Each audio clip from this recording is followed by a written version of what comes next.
Success begins in silence. Not the kind of silence the world sees, but the silence within the mental sanctuary where vision is born, where character is tested, and where the future is first forged in thought long before it manifests in action. The man who seeks greatness must understand this. The world does not crown noise. It crowns mastery. And mastery is the product of focus, deliberate, disciplined, detached focus, cultivated in solitude and protected by principle. If you are not yet successful, it is not because the world has withheld anything from you. It is because you have not yet gained possession of yourself. The man who fails to command his own mind must always take orders from others. This is not cruel, it is the law.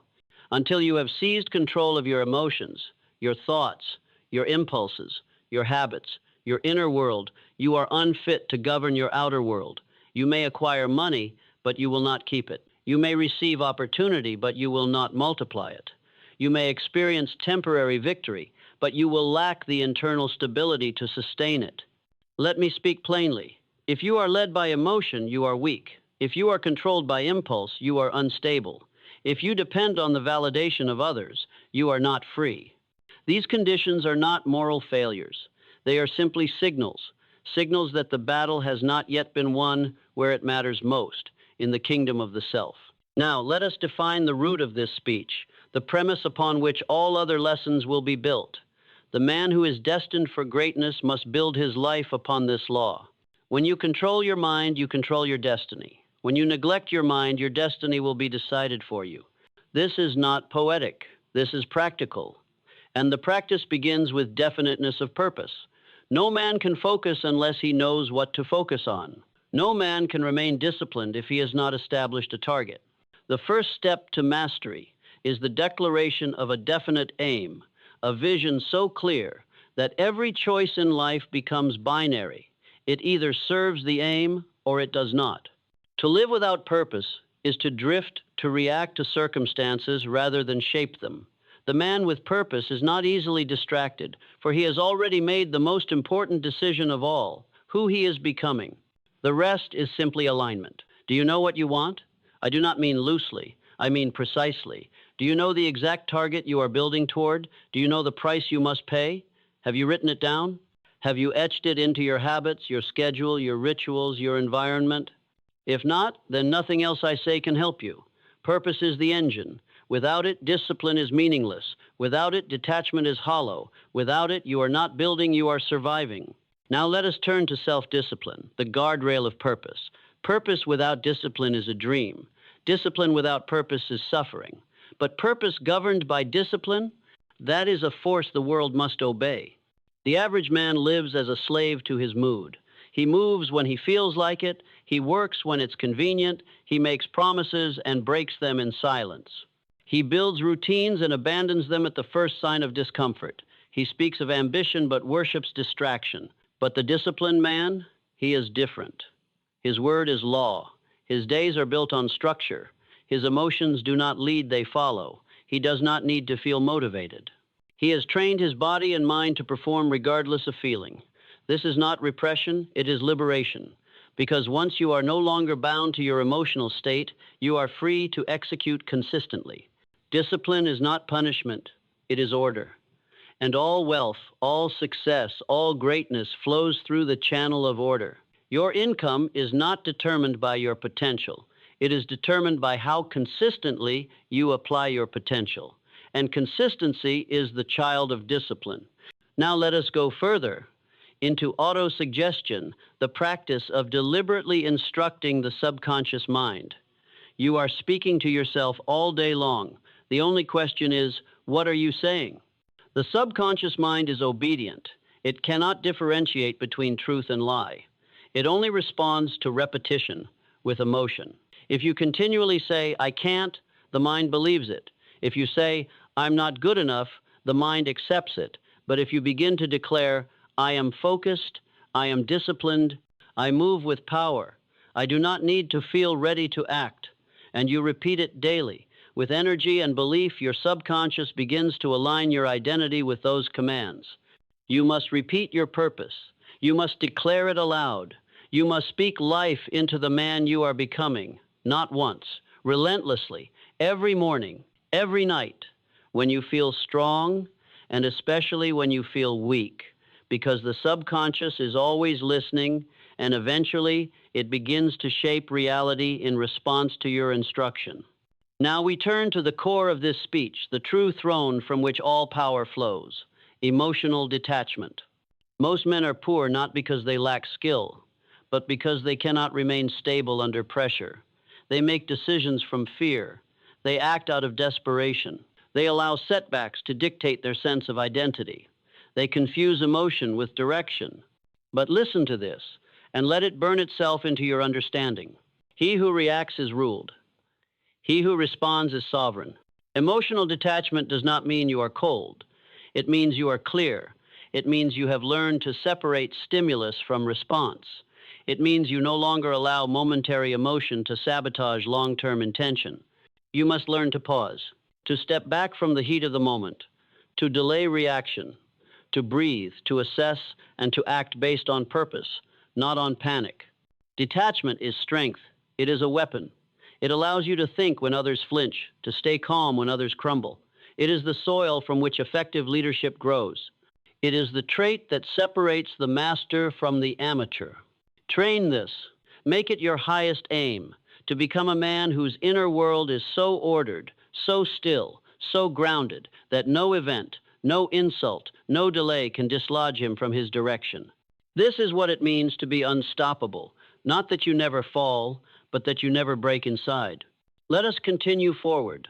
Let us press into the deeper disciplines, the ones not taught in books or classrooms, the ones whispered only among the few who build legacies while others chase applause. For the man who has begun this journey must not stop mid-ascent. He must not retreat back to the land of noise, nor break his gaze from the summit of mastery. What follows are not sections, they are elevations. Levels of inner command that must be reached if the aim is not merely to succeed, but to become untouchable in mind, in spirit, and in destiny. Let us now speak of accurate thinking. This principle, though subtle, is supreme, for thought is the mother of all results. And inaccurate thinking disguised as emotion, opinion, or reaction is the silent assassin of success. The man who does not think accurately cannot choose accurately, and the man who cannot choose accurately builds a life on falsehood, assumption, and emotional fiction. His house may look strong, but its foundation is rot. And when the pressure comes, as it always does, he crumbles not from weakness, but from confusion. Understand this: your thoughts are not facts. Your feelings are not evidence. Your instincts, unless trained by principle, are not to be trusted. Accurate thinking begins with ruthless honesty. You must question every conclusion.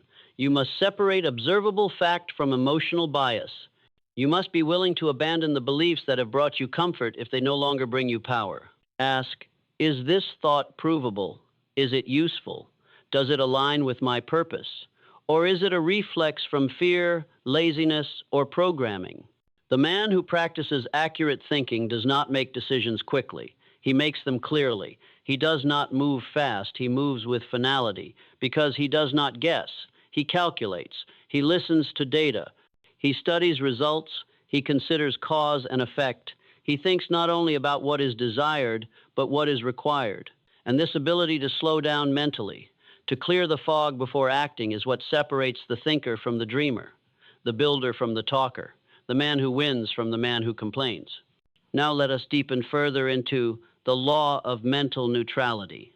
This is a rare principle, known by few, practiced by fewer still, and yet it is the cornerstone of all superior judgment. Mental neutrality is the ability to observe your thoughts, your emotions, and even your desires without identifying with them. It is the condition in which the mind becomes a clean mirror, not tinted by bias, not stained by trauma, not distorted by urgency. It is where clarity begins. To train mental neutrality is to become a witness to your inner world. It is to say, this thought has entered, this emotion has stirred, but I do not act yet. I do not judge yet. I do not speak yet. Instead, you wait, you breathe, you let the wave pass. You are no longer possessed by your reactions.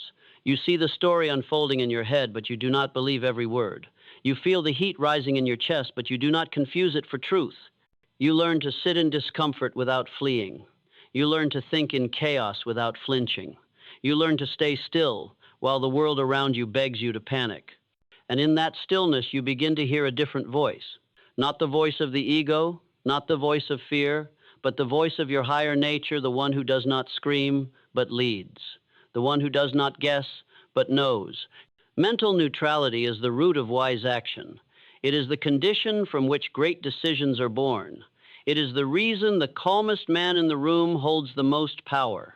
Because while others are fighting ghosts in their mind, he is seeing truth unfiltered, unshaken, unhurried. Now let us turn to the power of calmness. You must understand this above all. Calmness is not passivity. It is not indifference. It is not weakness. It is not suppression. Calmness is command. Calmness is the visible sign that a man has become the master of himself. The calm man is not free from pressure. He has simply trained his nervous system to operate under pressure without distortion. He does not shut down, he sharpens. He does not escape the storm, he enters it with direction. Calmness is power, because calmness allows you to think. While others lose their center, you remain rooted. While others are loud, you are precise. While others act out of panic, you act out of principle. The calm man cannot be manipulated. You cannot control a man who is not swayed by flattery, threats, or urgency. You cannot move him with gossip, drama, or emotional bait. He does not flinch.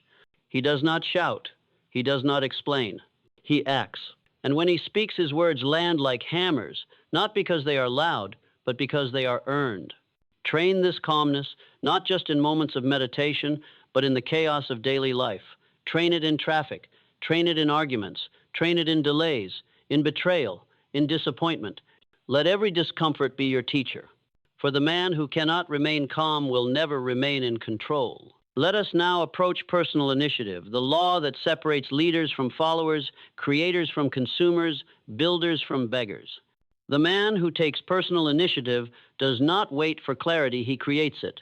He does not need external force. He does not wait for motivation. He does not wait for opportunity. He does not wait for permission. He moves because the mission requires movement. Initiative is spiritual authority. It is the act of declaring, I will no longer wait to be rescued. I will no longer wait to be discovered.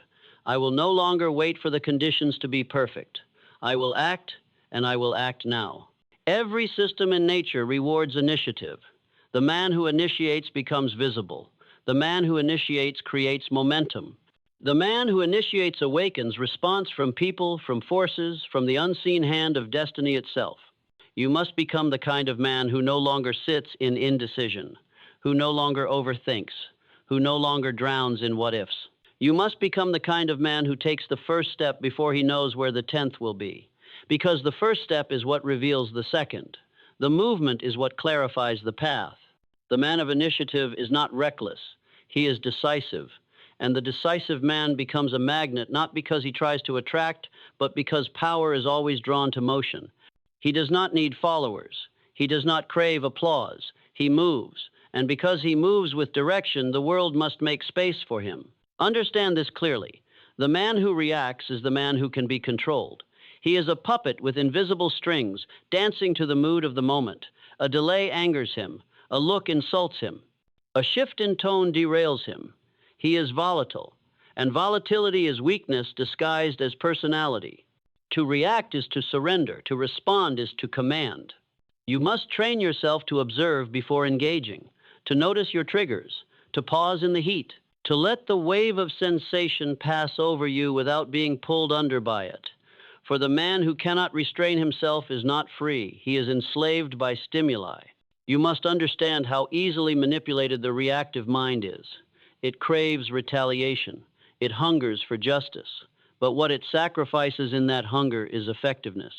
The man who reacts may be justified, but he is distracted. He may be right, but he is no longer strategic. He has traded long-term power for short-term emotion. But you are here to rise above that. You are here to become a fortress, a thinking weapon, a still force. So train yourself like a master swordsman, controlled, composed, calm in the face of insult, pressure, and uncertainty. Let others shout, let others explain. Let others leak their power through their reactions. You remain unshaken, focused, deliberate. This is not passivity, it is precision. And precision creates results that fury never can. And spread. Now we step into the realm of kings, into the practice that separates the ordinary from the eternal, the discipline of delay. The masses crave now. The weak demand instantly. They cannot wait. They cannot delay gratification. They sacrifice long-term glory for short-term comfort. They are addicts of speed. They are slaves to the urgent. But the man of mastery is different. He understands that anything worthy of permanence must be built with patience. He does not fear delay, he uses it. He lets others rush while he prepares. He lets others act emotionally while he calculates. He waits not from passivity, but from power. There is no empire without delay. There is no strength without restraint. There is no wealth without the ability to defer the seduction of the immediate for the strategy of the eternal. The disciplined man delays his words, his reactions, his pleasures. He delays celebration. He delays revenge. He delays self-sabotage disguised as impulse. He sees the world offering him distractions disguised as opportunities, and he walks past them untouched, because he knows what I want most is greater than what I want now. You must train this delay like a muscle. Say no when you want to say yes. Breathe when you want to speak. Walk away when your ego wants to fight. Wait 3 more months when the comfort of quitting seduces you. Because every time you delay weakness, you deepen strength. And when strength is deepened, it becomes immovable. Now we arrive at the most hidden truth, the one that sits in silence behind every principle, every law, every success, the power of the unseen. This is the realm of thought, of spirit, of will. It is the part of life that cannot be touched, but touches everything. It is the part of you that no one sees but defines everything about you. The man who builds only in the visible will crumble when the unseen collapses. His habits are hollow. His values are borrowed. His thoughts are scattered. His self-image is dependent. His results are fragile because they were built on sand. But the man who masters the unseen walks into rooms with invisible armor. He doesn't need to speak loudly, his presence speaks. He doesn't need to convince, his clarity persuades. He doesn't need to chase, his energy attracts. Because everything he has created externally is rooted in what he has forged internally. The hours no one applauded. The mornings no one saw. The questions he asked when he was alone. The standards he enforced when no one was watching. This is where wealth begins. This is where greatness incubates. This is where reality bows. So guard your unseen. Tend to it, feed it, train it, worship it with action, with silence, with thought that sharpens like steel and belief that refuses to fade. Because one day, your unseen world will erupt into visibility. And when it does, the world will call you lucky. Oh, let them. You will know the truth. You built this. In silence, in solitude, in obedience to laws most men ignored. And now, we stand at the summit, the final principle, the ultimate call, not a call to motivation, not a call to self-improvement, but a call to inner rulership. This is your final law. Rule the inner kingdom or live in exile from yourself. If you do not rule your thoughts, someone else will. If you do not direct your emotions, they will direct your downfall. If you do not master your time, you will become a servant of distraction. If you do not govern your self-image, the world will dictate it for you. If you do not command your purpose, you will be used for someone else's bashan. And if you do not rule your inner world, no outer success will save you from the slow collapse of your own integrity. The mind is a kingdom. Your focus is its army. Your habits are its laws. Your decisions are its judgments. Your discipline is its crown. And your results, your real results, are the kingdom's reflection. Do not ask the world to change if you have not yet taken your own throne. Do not chase freedom if you still negotiate with weakness. Do not speak of greatness if you still hide from pain. Stand up, stand alone, stand silent if you must, but stand sovereign. This is not a speech. This is a summons. The gates are open. The throne is waiting, but it will not be inherited. It must be earned. Let your silence become a weapon. Let your thoughts become law. Let your walk become prophecy. And let the world watch in awe as you do the one thing they never expected you to do: take the crown and never give it back. This expansion will not revisit, it will reveal. So now we ask, what remains after you have taken the throne of your inner world? What does the man of mastery build after he has conquered his emotions, commanded his thoughts, and silenced the noise? He builds standards, because sovereignty without standards is like a kingdom with no law vulnerable to the smallest invasion. So hear this next law, and hear it not as suggestion, but as spiritual demand. If you do not enforce the standard, you invite your destruction. The disciplined man lives by code, not culture. He does not negotiate his habits based on how he feels. He does not reduce his standards to be understood. He does not pause his purpose to be polite. His standards are not preferences. They are non-negotiable conditions of existence. He is not rigid. He is precise. He is not inflexible. He is immovable. He does not punish weakness in others, but he never tolerates it in himself. His morning is structured not for vanity, but for velocity. His evening is not for escape, but for reflection. His time is guarded like gold, not because he is busy, but because he is on assignment. You must raise your standards to the level of your destiny, not your current reality. And then you must protect those standards with spiritual violence. Every time you allow someone to cross a boundary you didn't enforce, you train yourself to become more permeable. Every time you say, "it's fine" when it's not, you erode the edge that was meant to protect your throne. Every time you let something slide that contradicts the man you say you are becoming, you turn your own mind into a liar. Let the world call you extreme. Let them call you obsessed. Let them say, "You've changed." They are right. You have changed. You have become unavailable for anything that insults your future. Now let us go further. Once the standards are set, the sovereign man must install a new law. The law of strategic withdrawal. This law states that not every battle is worth your energy. There are enemies that do not deserve your sword. There are debates that do not deserve your breath. There are opportunities that look golden but are spiritual traps dressed in urgency. The man of mastery chooses where to pour his presence. He does not attend every conversation. He does not respond to every invitation. He does not argue with the uninformed. He does not explain his focus to those still entertained by mediocrity. Strategic withdrawal is not retreat, it is allocation. It is the act of stepping back to advance forward with more force. You must preserve your mental energy like royalty preserves its bloodline selectively. Your focus is sacred. Waste it, and your empire will bleed slowly while you wonder why your vision feels heavy. The great ones are not everywhere. They are precisely where they're needed. Let this be you. Now hear this next principle not with your ears, but with your bones. You must become emotionally invisible to the world and spiritually undeniable to yourself. This means the world cannot reach into your nervous system with ease. It means your sense of worth is sealed.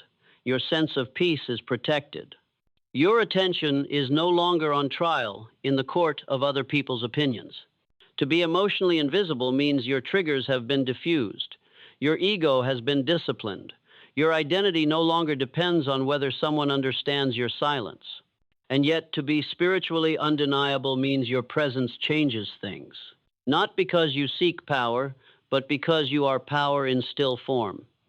Your alignment speaks without your voice. Your conviction sets the temperature of a room. This is the paradox of inner supremacy. The more you withdraw from needing to be seen, the more you are felt. The more you detach from proving, the more your results become impossible to ignore. The more you disappear into your process, the more the world remembers your name without you needing to say it. This is the zone of total sovereignty. Not fame, not fortune, but full possession of self. This is what it means to let your success do the talking. You become silent, but your impact gets loud. You become quiet, but your discipline becomes deafening. You become invisible, but your legacy becomes permanent. And when you arrive there, you will look back at the man you once were with compassion, but never with regret. Because you will know that man chose to suffer, to structure, to focus, to rise. That man chose to lose the world so he could win himself.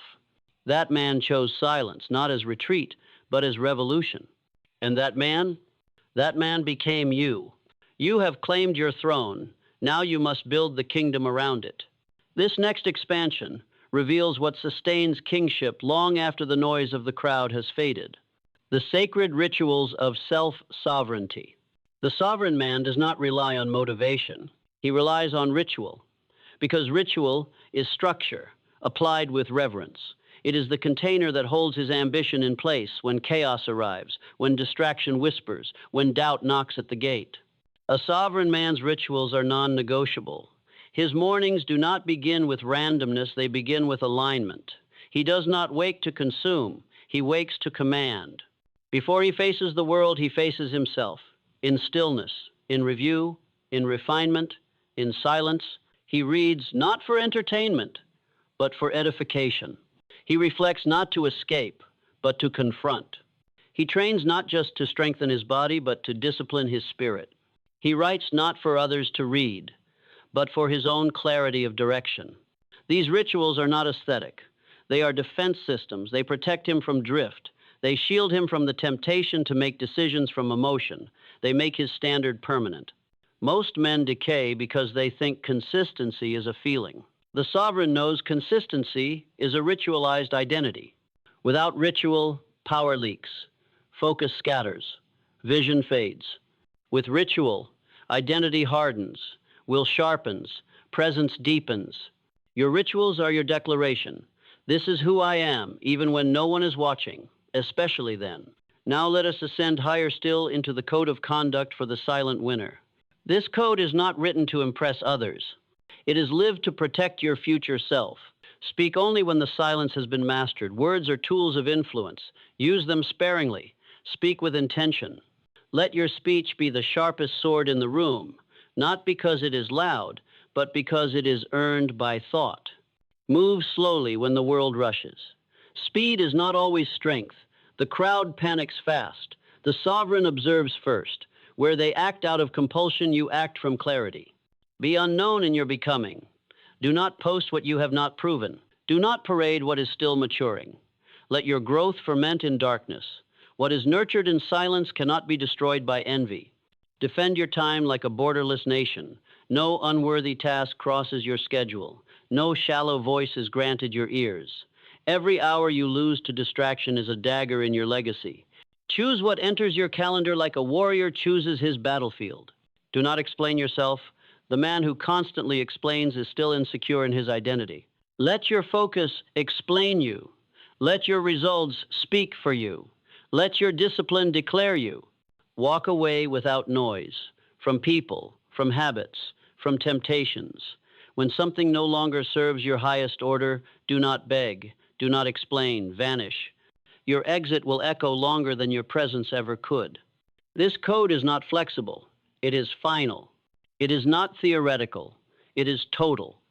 Because when you are ruled by code, you no longer need to be ruled by external pressure. When you are governed from within, you are no longer vulnerable to the chaos out there. Now we close this expansion with one last elevation, perhaps the highest. The sacred battle between two voices.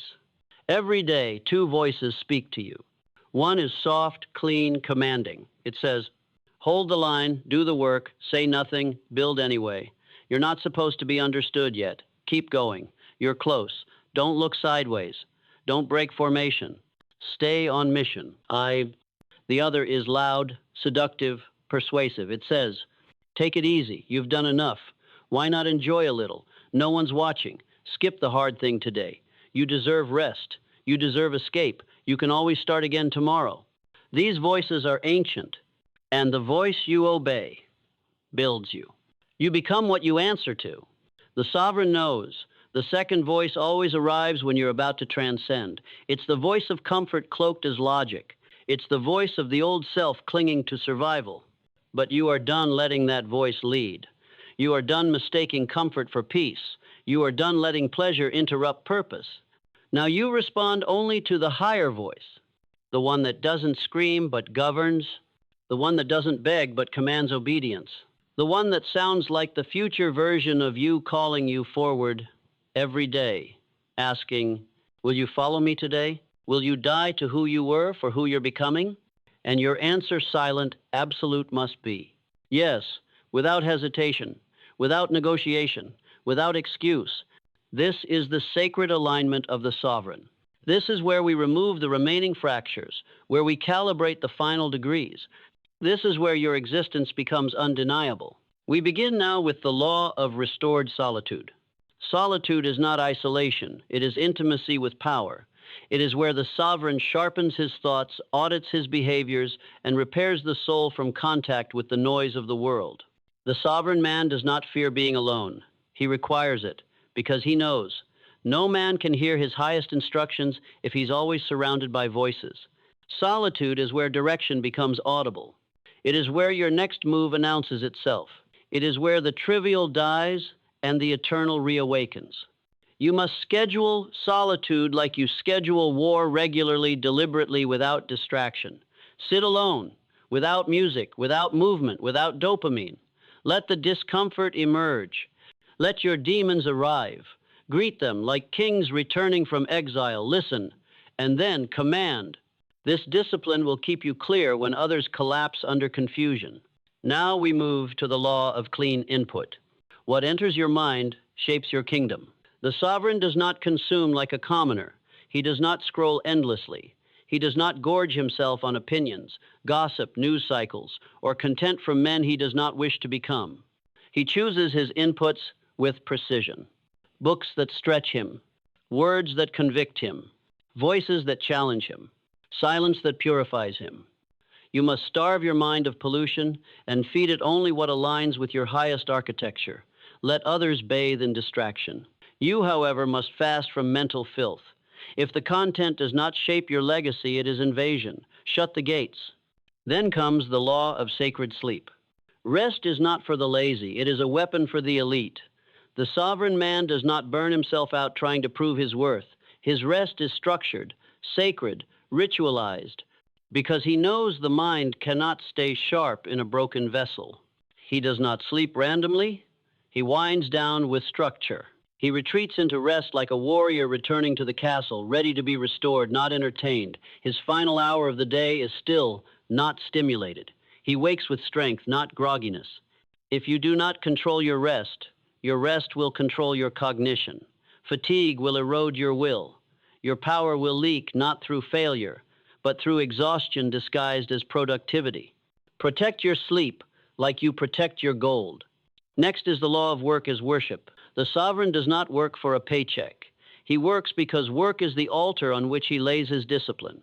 He does not whine. He does not half perform. He does not require praise. His work is a silent sermon to the world. This is the level I operate at, no matter who is watching. Every task is a demonstration of character. Every effort is a reflection of internal order. Every result is a byproduct of reverence. You must show up with excellence, not because of what you gain, but because of who you become. The way you do the small is how you will soon do the massive. Make no distinction. Be elite everywhere. Let the others aim to get by. You were born to establish dominion. Now comes one of the final laws, one most fear to name. But the sovereign welcomes it like an old friend. The law of deathbed clarity. All of this, all the discipline, the silence, the focus, the self-denial, is not for ego. It is for legacy. It is for the moment decades from now when you lie still, breath slowing, surrounded by no one but truth. In that moment, you will not care about followers. You will not care about cars, clothes, applause, or titles. You will care only about one question. Did I become who I was called to be? Not who they wanted, not who I settled into, not who I performed as, but who I was meant to become. You must live today with that deathbed moment in mind. You must reject anything that takes you further from your final self. You must burn the excuses, kill the noise, silence the lesser voice, and move like a man who has already heard the clock ticking on his final hour. Because the truth is you have. Let every morning become a return from the grave. Let every decision become a defense of your throne. Let every movement scream, I will not die with potential. I will not die with my discipline undone. I will not die with my power unspent. Now hear this. You are no longer the man you once were. You are no longer a man waiting for results. You are the result. You are the standard. You are the sword, the structure, the sanctuary. Let them wonder how you did it. Let them speculate. Let them invent stories. You will not answer. Your life is the answer. And your silence? That's just your legacy, echoing before its time. It is done. Unless you wish to ascend once more. Would you like a final crowning monologue that seals all laws into a single creed of unbreakable sovereignty, one final breath before the curtain falls on this sacred transformation? Then stillness falls. The wind ceases. The mountain stands quiet. For the man who has come this far now walks alone, not in exile, but in exaltation. Not as one who seeks, but as one who has become. This is not a conclusion. This is coronation. And so now, without fanfare, without announcement, without need for any witness but your own soul, I speak these final words into your inner court, that they may echo for decades to come. You were not born to obey your emotions. You were born to command your mind. You were not placed here to fit in. You were placed here to fortify, to awaken in a world that sleeps, to move like fire through forests of doubt, to build where others hesitate, to endure where others escape, to decide where others delay. Understand this. You do not need permission to become untouchable. You do not need applause to move forward. You do not need understanding to be effective. You need only one thing, one unwavering, sovereign declaration sealed into the marrow of your identity. From this moment forward, I am no longer ruled by feeling. I am ruled by order. I will not explain my silence. I will embody it. I will not defend my vision, I will manifest it. I will not apologize for my focus, I will weaponize it. Let the world observe in confusion. Let them mock what they cannot comprehend. Let them label your stillness as arrogance, your structure as extremism, your solitude as coldness. They do not see what you see. They do not know what you know. They do not carry what you carry. Because you, my brother, my fellow sovereign, have walked through fire not to prove anything to the world, but to prove everything to yourself. And now there is nothing left to say. You do not need more motivation. You are motivation. You do not need another strategy. You are the strategy. You do not need a savior. You are already saved by the gospel of your own relentless will. Now rise without announcement, without noise, without even looking back. Walk back into the world. Let them speak. Let them doubt. Let them wait. And then, when it is time, let your results whisper the one truth no one can unhear. The crown was never given. It was taken. In silence. In discipline. In absolute inner dominion. You are now unshakable. You do not leave this mountain unchanged. You leave it reborn. And so I say again, but louder this time, deeper this time, for the man who still needs to hear it in his bones. You are done living as if time owes you more. You are done bargaining with mediocrity. You are done asking for clarity before you move. You are done explaining your transformation to people who've never even attempted one. You are done submitting your destiny to the court of public opinion. The world does not owe you understanding. The world does not owe you approval. The world owes you nothing, and that is why you now owe it everything. Not your weakness, not your wounds, but your greatness. The silence you carry now is not emptiness, it is containment. The stillness you walk in is not apathy, it is calibration. The intensity behind your eyes is not anger, it is truth remembered.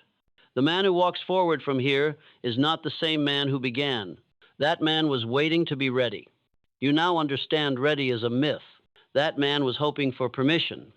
You now understand permission is seized, never granted. That man was needing the world to see him. You now understand the world sees only what cannot be ignored. And brother, you are about to become undeniable. So, take this with you. Write it on your skin if you must. Breathe it in until it becomes cellular. I will no longer respond to life with weakness. I will no longer react to pressure with panic. I will no longer delay my greatness in exchange for the comfort of being understood. I am not here to be accepted. I am here to ascend. Let them underestimate you. Let them sleep while you rise. Let them laugh while you bleed. Let them scroll while you sharpen. Let them talk while you train. Let them waste their breath. You are conserving yours for war. You are no longer building for this season. You are building for generations who will never know your name but will live in the shelter of your discipline. That's what legacy is. Not applause, not trophy, but eternal impact built in absolute silence. You are the storm that left no warning. You are the earthquake that cracked the old identity in half. You are the man who died to his comfort to resurrect as order. So now return to the world. Return like a phantom. Return like an architect. Return like a sovereign presence wrapped in human skin. Let your life become proof that self-mastery is the highest form of power. And when they ask, what happened to him? Don't answer. Let your results answer. Let your discipline echo. Let your standards whisper back. He became who we were all afraid to become. And that is how you rule. Forever.